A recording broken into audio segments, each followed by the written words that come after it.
Hello everyone, this is Rupert once again. Welcome back to my channel. In today's video, ituturo ko kung paano itago ang subscriber count sa ating YouTube channel. Kung bago ka pa lang sa aking channel, please don't forget to subscribe and hit the notification bell para ma-update ka sa aking mga latest video.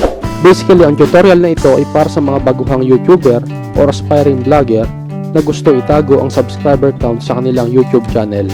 Halina at simulan na natin. Ngayon ay pupunta muna tayo sa aking YouTube channel. Ang una nating gagawin ay buksan ang web browser. Ang web browser ko nga pala ay Google Chrome. So ito ang aking bubuksan. Maaari rin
dito sa advanced settings ay pwede na rin natin iset agad ang ating future uploads kung ang video natin ay made for kids or not made for kids.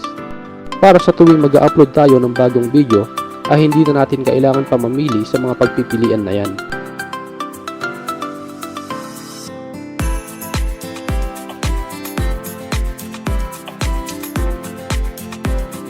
Ngayon naman ay scroll down lang natin at dito ay makikita natin ang subscriber count. Dito sa baba ng subscriber count ay may makikita tayong square. I-uncheck lang natin ang square sa tabi na nakalagay na display the number of people subscribed to my channel. Then click save. Ngayon naman ay try natin i-search ang aking YTC or YouTube channel kung ang subscriber count ay hindi na magpapakita.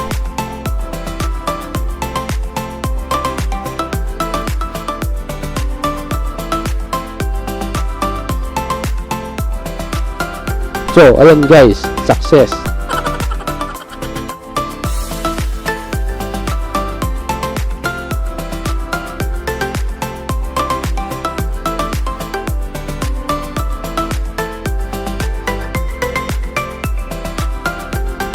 Ngayon naman ay pupunta tayo sa aking YouTube channel para i-check kung hindi na magpapakita ang aking subscriber count.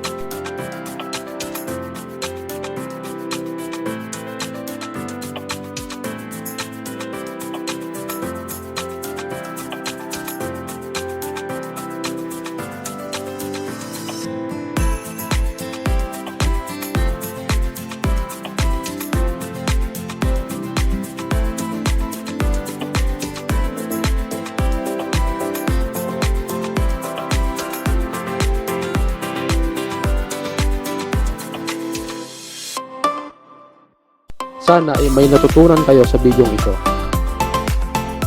Kung ang bidyong ito ay nakatulong sa iyo, pakipindot naman ang like button at pakipindot na rin ang subscribe button kasabay ng pagkalembang ng kampana para kapag nag-upload ako ay isa ka sa unang makakapanood.